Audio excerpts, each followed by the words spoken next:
you have the right.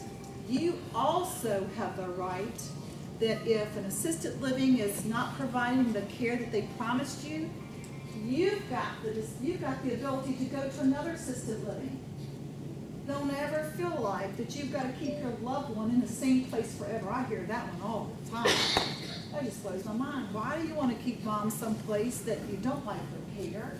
You know, mom's not happy. The food is nasty. Why do you want to keep her there? Just because she's been there 20 years? Get her out of there. So, yes, sir. You also have to take in consideration, too, the person that's there and their perception of the place. My mother-in-law from my second marriage was in a very, very nice place in Northern Virginia at the tune of about $6,000 plus a month, and would constantly complain about the food, about how long it took for people to get there. And she had friends and neighbors that we talked to this, they show up right away.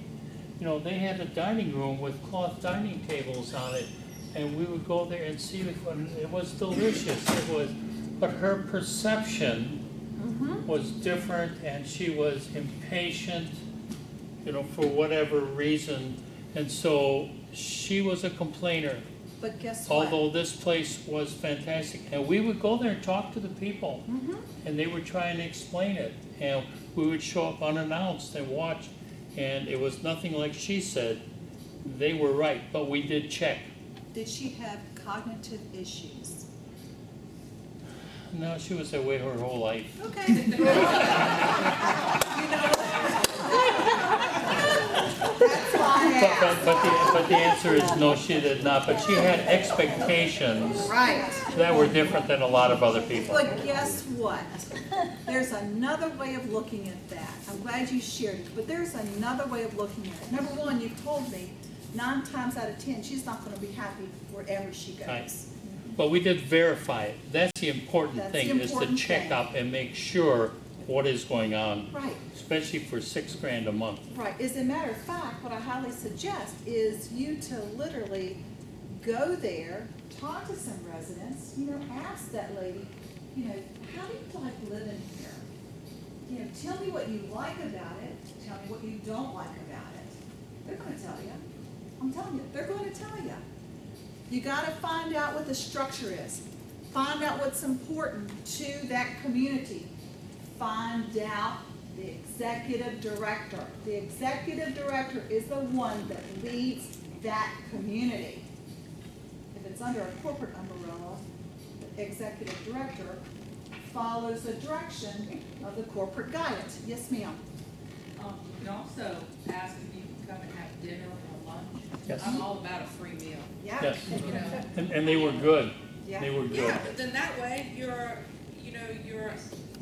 like dining with the residents, and the residents aren't going to hold back some of them. So if they're complaining, or so you get to hear and They won't hold back, you're right, and that's a great suggestion, is, when you go there during a meal, you get a chance to see more people, because if you go there on a non-meal time, a lot of people are in their apartments, or they're out doing activities. So, go during mealtime, you'll get an opportunity to taste the food. What does mom want? Does she not mind canned food that's high in sodium? Do they have, meals to suit dietary needs? Diabetic, hypertension. Do they have meal options to accommodate those needs?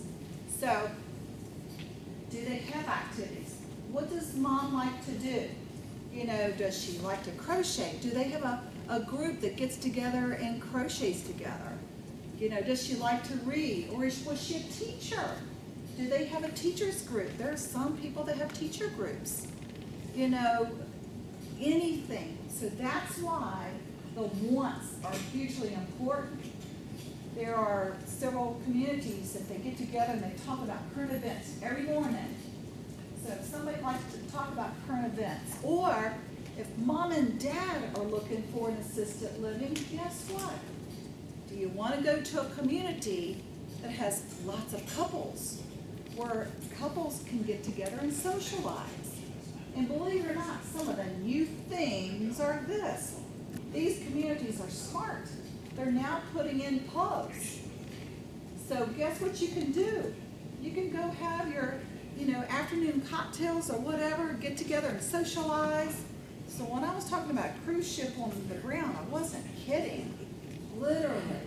I mean, they do all kinds of things like going out for events, going out to lunch, going out to a pontoon boat ride on the Swift Creek Reservoir. They do. They go to different gardens.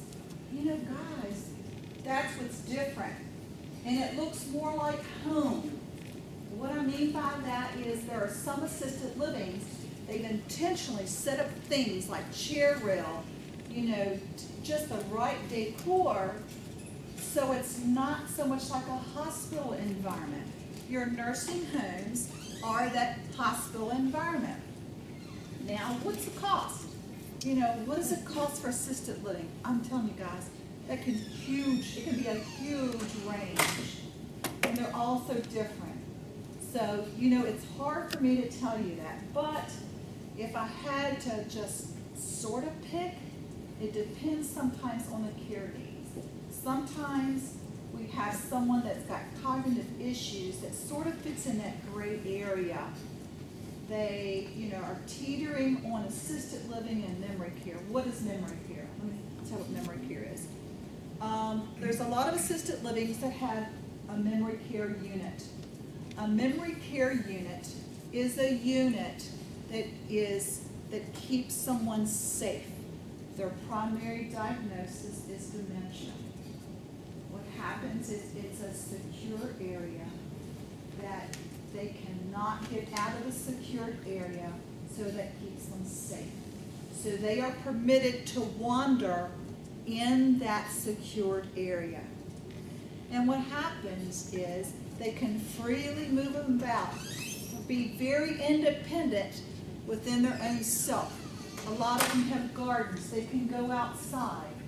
Usually, most of these communities are set up to where there can be staff that can view a lot of different areas at one station. But these memory care units really provide really good care. There are some very creative things that they do in today's world. There's a lot of good techniques if someone gets agitated. Don't worry. You say, I don't want mom to go to a memory care because she's going to be a problem for them. Guess what? They're experts. They deal with it day in and day out. And I want to tell you another best kept secret. Someone with dementia does much better in a smaller, closer environment where there's routine. Routine is hugely important because what happens is they can expect to get up in the morning. Their body, gets this clock going. So if they eat breakfast at 6 o'clock, guess what? Every day, believe it or not, at 6 o'clock, they're going to get up and they're going to want breakfast. How many of you set an alarm to get up, and 9 times out of 10, you wake up like a minute before the alarm goes off? You know why? Because we're all like that. I want to sleep on the weekend. Just give me 15 minutes of sleep later. No, I wake up same time every day, unless I'm absolutely exhausted. So anyway, there are memory care units. There's another best kept secret. I've got to share it real quick. How much time do I have? Got it. Okay. Another best kept secret is a residential home. What does it mean? It is actually a house. In the state of Virginia, let me tell you, there's 2 types of homes. One is called a residential home, meaning that they have to have a business license to run the business, but they do not have to have an OLC license. It's the Office of Licensure and Certification. That, the OLC, is where all your skilled nursing, all of your home health care companies, companies families like us, we are under that umbrella. We're governed by them, procedures and policies, audits. So what happens is residential home, 3 residents only, they just have to have a business license. Now, I'm gonna tell you, they're not all the same. Letting you know, not all the same. This is where you have to be a little bit tougher in your analysis. I highly suggest that what you do, it's better care for someone with dementia because it's more one-on-one. Because you've got a caregiver that's there 24/7. Care is there 24/7. It may be in 8-hour shifts, it may be in 12-hour shifts, but you have somebody that's there 24/7. So what happens is you've got 1 to 3 care. Anybody with dementia always does very well with that care. It's consistent care. That caregiver knows that person specifically. 100% of the people that I've placed in a residential care does better. It's the best kept secret. I've had people that are combative, that will try to climb out of a window, and in a matter of a couple days, they're calm. You know why? Consistency, routine, placing mom in a residential home care, or they have one-to-one care, is just better. So, but here again, all of the residential home cares are not the same. Lucy and I tried to create a group to really help every single residential home care company in Richmond to be better. Because you know why? We need it. But guess what? It was the worst thing I ever did. I'm just letting you know. You know why? Because they were so different. They behaved so different. And I realized a lot of them needed help to be better. And it was exhausting. It really, really was. It was really scary. So, highly suggest that what you do is, if you do go to residential home care, you find out, you talk to every single family that has their loved one there first. Talk to anybody that you need to. Call the senior advocate office. Check with anybody to find out if there's any potentials. Talk to a neighbor of that residential home, possibly. So, there's next something called a group home. A group home does fall under the Office of Licensure and Certification because they have more than 3 residents. Now, what happens is, I'm going to go back, I didn't say something about the residential home people. There are residential homes that do make sure they follow the procedures and policies of the OLC, even though they don't fall under the umbrella because they want to be the best they can be. They're group homes. There are group homes that may accommodate 7 or 8 people, depending on what the OLC says they can have. The OLC will come out and they will audit that home and say how many residents they can have in that home. And what they do is they audit them. Thank goodness.